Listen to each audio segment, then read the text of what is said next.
Estás escuchando La Voz de tu Vida, el podcast de doblaje y locución. La voz de tu vida. Dionisio Macías. La historia del doblaje en España se escribe desde hace casi un siglo, y la escriben nombres como el de nuestro invitado de esta semana a La Voz de tu Vida. Dionisio Macías nació en Valladolid, pero desarrolló su carrera artística en Barcelona, una carrera que le sitúa entre los más grandes de la historia, de esa historia que han escrito él y unos cuantos artistas más, tan solo con la voz y con las palabras. Y tengo el placer de saludar desde la sintonía de La Voz de tu Vida a Dionisio Macías. Dionisio, bienvenido. Bien hallado. Gracias por haberte acordado de mí, porque no suelo tener entrevistas. Bueno, aquí en La Voz de tu Vida tratamos de entrevistar a todos. Sí, lo hacéis muy bien, además, lo hacéis muy bien, sí. Pues te lo agradezco. Bueno, para empezar la entrevista, como ya sabrás, sí. La primera pregunta es obligada. ¿Quién es Dionisio Macías? Pues Dionisio Macías es una persona que vive en Sitges, Barcelona, Sí. hace 29 años, en Barcelona ya desde los 3 años, o sea que soy muy barcelonés. Sí. Y entonces pues ha trabajado pues en diversas cosas, sobre todo en doblaje, en teatro, en televisión, en cine, en fin. He hecho de todo, sobre todo doblaje. Doblaje porque son pues 50 y tantos años ya. Bueno, pues eso es fantástico, eso es una carrera importantísima. Pero vamos a hablar de tus inicios, Dionisio. ¿En qué momento decides que quieres ser actor? Pues 15 años tenía yo entonces.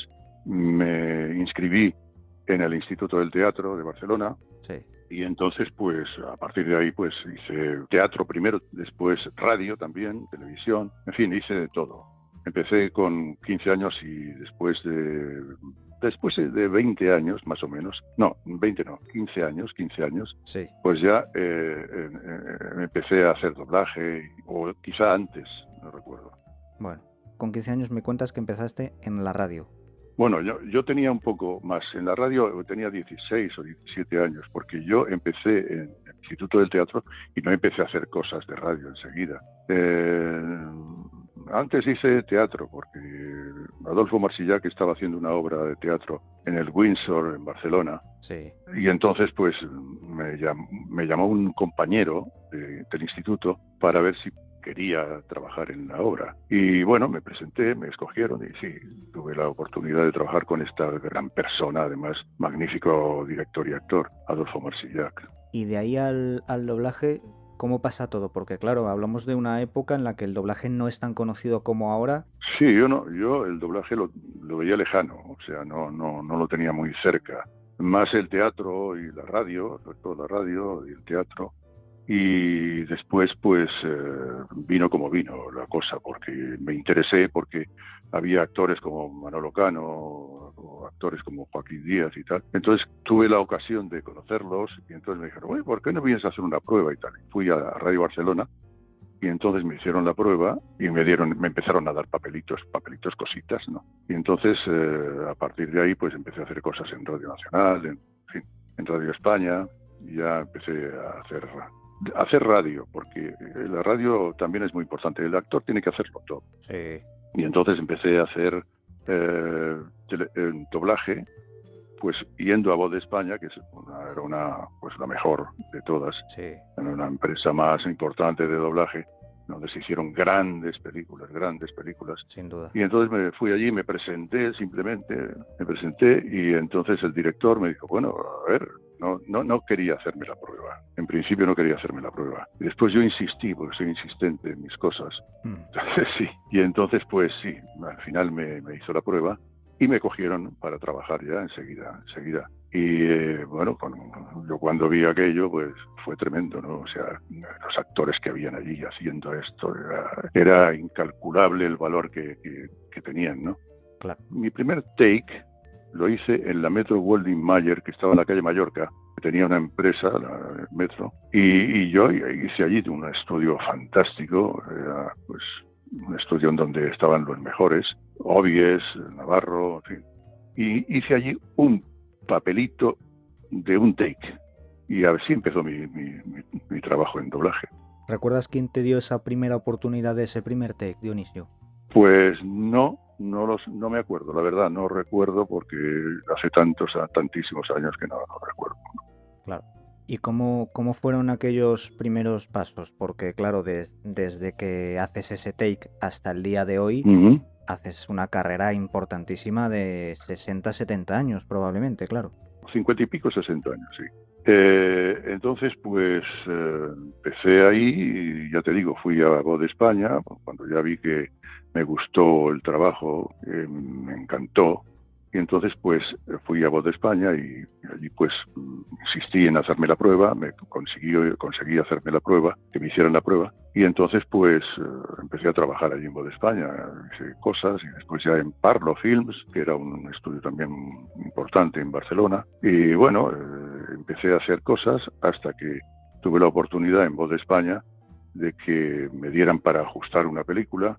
Felipe Peña, en fin, una serie de gente que trabajaba allí, pues me permitió, porque yo, claro, era un chaval, y lo hice, por lo visto lo hice bastante bien, y entonces pues me empezaron a llamar como actor, y ya bastante más adelante como director, sí. Claro. Oye, ¿cómo fue el paso de la radio al doblaje? Porque claro, en aquella época el doblaje en España se nutrió de grandísimos profesionales de la radio, Sí. tanto en Barcelona como en Madrid, Sí. porque erais ya profesionales de la voz y ya erais actores de voz. Pero claro, ¿cómo es eso de llegar por primera vez al atril y tener que sincronizarlo en una boca? Me imagino que tiene que ser complicado la primera vez, ¿no? Bueno, Cuando estás acostumbrado a hacer otra cosa, claro. sí, no, es verdad. Lo que pasa es que nosotros, tanto José Luis San Salvador como los otros compañeros, magníficos compañeros de la radio, pues que empezaron en la radio, bueno, en realidad empezaron en la radio. Claro. Pues ya no teníamos miedo al micro. Claro. No teníamos miedo al micro. Es que el micro influye mucho, ¿no? Sí. Y entonces, pues era más fácil para nosotros. Después también el problema era, pues, colocarlo en su sitio, claro. Pero hay que tener, pues eso, mucho interés, muchas ganas de trabajar, mucha ilusión, que es lo que teníamos todos, y lo que tenía yo sobre todo. Yo es que estaba loco por hacer cosas bien hechas. Claro. Y entonces pues me interesó mucho, aprendí mucho de mis mayores. Yo siempre digo que mis mayores fueron los mejores profesores que he tenido yo en mi vida. Claro. Y bueno, y a partir de ahí pues empecé a hacer cosas, ¿no? Pues fantástico. La profesión del doblaje ha cambiado mucho desde entonces hasta hoy. Ha cambiado, bueno, Radicalmente, sí. desde luego. De todo aquello que había antes y que hoy ya no hay, ¿qué dirías tú que echas de menos a día de hoy? Yo he hecho, a día de hoy no, porque prácticamente no trabajo, ¿no? Claro. Bueno, estoy jubilado hace tiempo ya. Sí. Y entonces, pues, lo que he hecho de menos es a los compañeros alrededor. Entonces, cuando había una actuación, pues éramos 4 en el atril, o 2, o 3, o 4, o 5, y estamos todos unidos, Claro, no es lo mismo decírselo al micro, claro, simplemente, tú y el micro, nada más, que decirlo al micro, pero con una persona, o 2, o 3 alrededor, al lado. ¿Por qué? Pues porque eso es importante, tener la persona con la cual le estás hablando, a la cual te diriges. Y eso ahora, pues no se da. Ahora esto es como yo digo, un reloj. Estás allí, pues es técnica pura y dura, ¿no? Eso es verdad. Yo os pregunto a todos lo mismo para que, bueno, que cada uno aporte su punto de vista, pero ¿tú crees que el hecho de no tener al compañero en el atril ha podido perjudicar un poco la calidad artística? En el sentido de que, claro, tú aprendiste de los grandes maestros Sí. al lado de ellos, pero los jóvenes actores que entran ahora, Sí. que entran nuevos a la profesión y que no tienen al maestro al lado del que aprender, me imagino que lo tienen mucho más complicado, claro. Mucho más complicado, sí, mucho más difícil, porque quieras o no, tener alrededor, al lado sobre todo, o un director que te dirija bien. Claro. Es que, claro, no tiene nada que ver con lo que ahora se hace. Ahora es automático todo. Llegas a la atril y estás solo. En una escena en donde hay 4, pues estás solo tú. Haces lo tuyo solo, algunas veces con cascos. Y, bueno, esto yo no lo entiendo, lo veo muy poco automático, no frío. Ahora es más fácil doblar, pero claro, más fácil técnicamente. Porque además, si tú lo dejas largo o corto, pues hay un señor que se llama el técnico que te lo corrige, ¿no? Y te lo pone en su sitio. O sea que no, el doblaje es otra cosa. El doblaje bueno, el doblaje bien hecho es otra cosa, no tiene nada que ver. Claro. Y bueno, yo entiendo que la juventud lo tiene distinto. Claro, lo que pasa es que, claro, aprender de los grandes es una cosa que no tiene nada que ver, porque aprendes tonos, aprendes formas de... y ahí es otra historia. Yo no sabía reír, yo me comía la voz cuando reía. Y entonces me inventé una cosa que después creo que está dentro de unas normas de actuación, pero yo no lo sabía, que era reírme con la A, con la E, con la I, con la O y con la U, para según qué actores, para según qué personajes. Qué bueno. Y entonces, bueno, estaba yo solo en casa, que parecía un loco, porque estaba yo solo en casa, vivía con mis padres, obviamente en un chalet arriba, tenía un ático, y entonces solo yo allí, pues riéndome a carcajada limpia, y decía, bueno, está pirado. Pero no, aprendí, pero es que también había gente que aprendía sola, porque Tino Romero, el cual era una voz increíble, sí. Llegó a la sala sin haber hecho nunca doblaje, llegó a la sala y dijo, esto es lo que hay que hacer, y lo metió a la primera, sin haber hecho nunca doblaje. Qué bueno. Un take de 5 líneas, que es muy difícil. O sea, quiero decir que es el interés, la ilusión, las ganas de trabajar bien y hacerlo bien, ¿no? Como en todos los trabajos, porque yo creo que en todos los trabajos tiene que ser así, ¿no? Sí. Oye, me hablabas del doblaje actual. Sí. Hoy en día tu hija se dedica al doblaje, Susana Macías, que es una magnífica actriz. Sí, mi hija, sí. Hace ya 29 años que está en la profesión, ¿eh? Se dice pronto. ¿Cómo fue en el momento en el que ella te dijo que quería ser actriz igual que su padre? Me imagino que le aconsejarías... Sí. Lo que pasa es que estas cosas, mira, es como la mayoría de los actores y actrices que hay en doblaje mayores, sus hijos claro, es que es una cosa típica, ¿no? Te ven actuar, ven que te ganas bien la vida y además les gusta y tal, y bueno, dicen, bueno, pues yo quiero hacerlo también. Entonces yo le enseñé a ella, y cuando yo estaba dirigiendo en un estudio, estuve 9 años en el estudio ese dirigiendo, pues la cogí como ayudante. Claro. No a trabajar ya no, como ayudante, para que aprendiera. Y entonces, pues, al cabo de un cierto tiempo, le di algún papelito para que fuera aprendiendo y dirigiéndole y tal. Y bueno, a partir de ahí, pues mira, como todos, porque ahí ha habido pues grandes actores y actrices que han tenido sus hijos y sus hijas y les han enseñado y todo. Es así, sí. No, y completamente lícito, claro. Y aparte de que les ha gustado mucho, claro, porque si no les gusta, pues no. Eso está claro. De hecho, hay veces que se dice mucho el doblaje es una mafia, que es una familia, pero nada que ver, porque hay hijos de actores que lo han intentado y no lo han conseguido porque no se les daba bien y no pasa nada. Sí. Había una frase hace muchos años, cuando salió el 600 en la SEAT, que decían, el que vale, vale, y el que no, a la SEAT. Porque entonces había fallos en la SEAT, en los coches, ¿no? Había fallos, ahora ya no. Claro. Pero entonces, claro, es que es así. Es que si tú vales, triunfas. Tarde o temprano triunfas. Eso está claro. Oye, entiendo que el que es hijo de alguien, pues está más cerca de entrar, pero luego quedarse tienes que valer, como todos. Es difícil, claro, como todos. Claro. No se regala nada, ¿eh? No, eso está claro. Como en ningún oficio o profesión, no se regala nada. Te lo tienes que ganar tú diariamente. Es un examen diario. Es verdad. Y no hay más que ver los resultados. Mira, hace poco estuvo con nosotros Rosa María Hernández, hija de Rogelio y de Rosita. Rosa Mari, una bellísima persona además. Y su madre es una fantástica persona. Y grandísima actriz. Por supuesto. Y es hija de, pero eso no tiene nada que ver. O sea, ahí está por méritos propios. Igual que tu hija, igual que Susana. Bueno, ella ha tenido 2 profesores magníficos al lado, ¿no? Su madre, claro, y su padre, Rogelio. O sea que, claro, es otra historia, no tiene nada que ver, ¿no? Hay gente que empieza, no han tenido nada, sus padres no han estado dedicados a eso y tal, y han hecho muy buena carrera, pero tienes ahí a 2 personas importantísimas dentro del doblaje y tienes que imitarlas en el sentido bueno de la palabra, ¿no? Tienes que parecer más como ellos, ¿no? O sea, intentar ser como ellos. Y eso es lo que hay. Que eso luego también tiene la parte menos buena, que la gente inevitablemente compara. No sé si a tu hija le habrá pasado eso de decir, a ver si es igual de buena que su padre, a ver si vale, a ver si no. Sí, sí, esto es. Lo que pasa es que cada uno es distinto. O sea, yo estuve en mi profesión haciendo lo mejor que pude, ¿eh? Y de una forma X. Y mi hija pues lo hace de otra forma, supongo, no sé. Claro. Porque tampoco no le he visto trabajar. O sea, le vi trabajar cuando yo dirigía, le daba papeles cortos, pequeños, para que se fuera haciendo. Pero ahora no, ahora ya va por libre. Claro. También es cierto que el cine ha cambiado mucho, ha cambiado el cine y ha cambiado el lenguaje del cine. Sí, sí, sí. La figura del gran galán de los años 60 casi ya ni existe.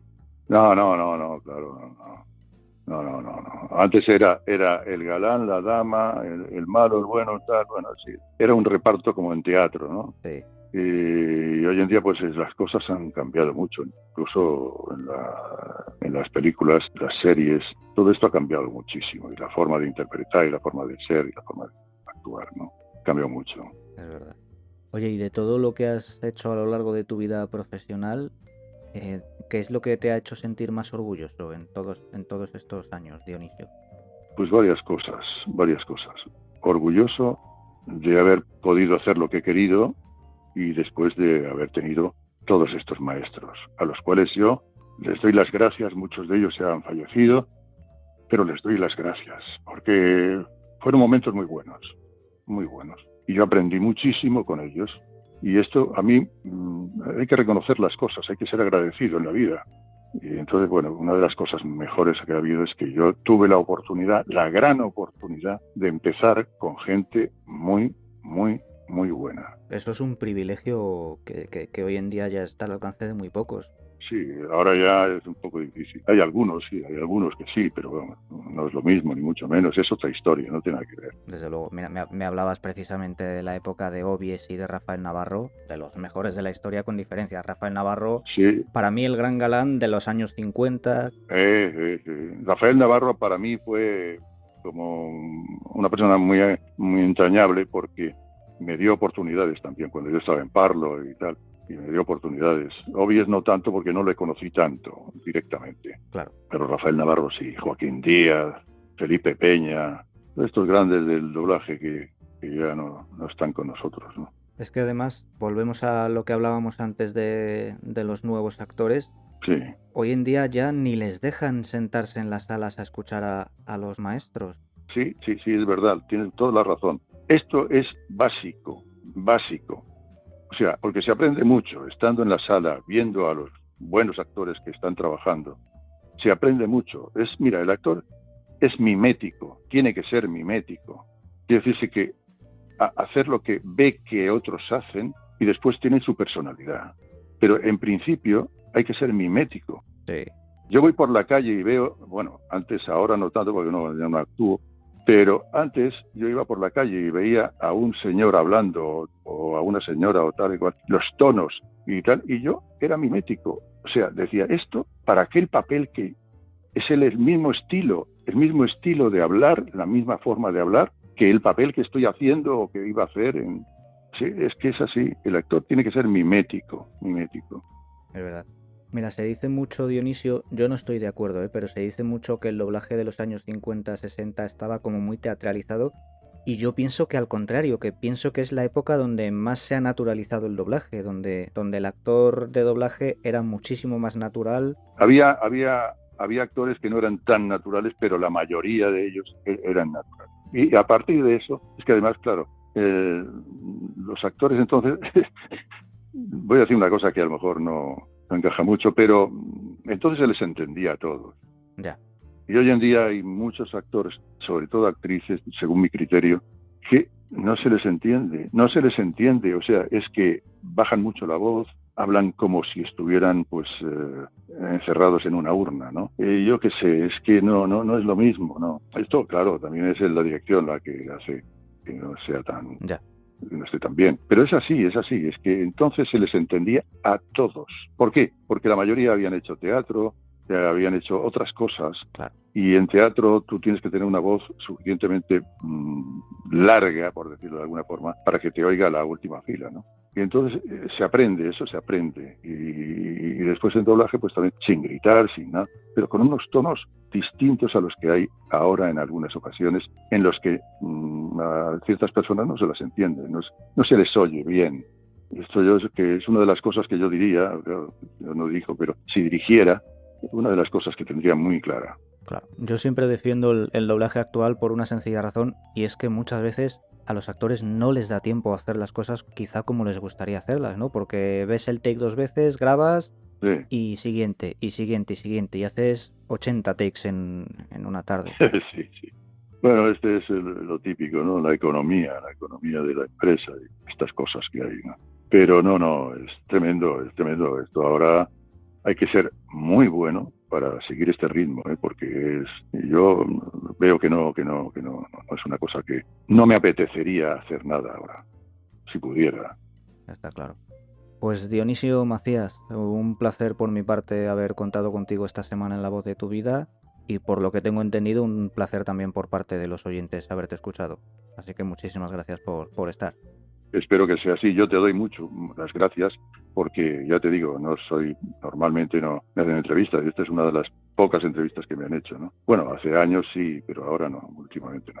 En fin, que te lo agradezco muchísimo y que sigas así porque este tema me interesa. Yo te sigo, te sigo. Te lo agradezco muchísimo, Dionisio. Y yo a ti por haberme llamado. Muy bien, pues te mando un abrazo muy fuerte. Igualmente, un abrazo y sigue así porque lo haces muy bien. Muchas gracias. A ti. Adiós, hasta siempre. Adiós.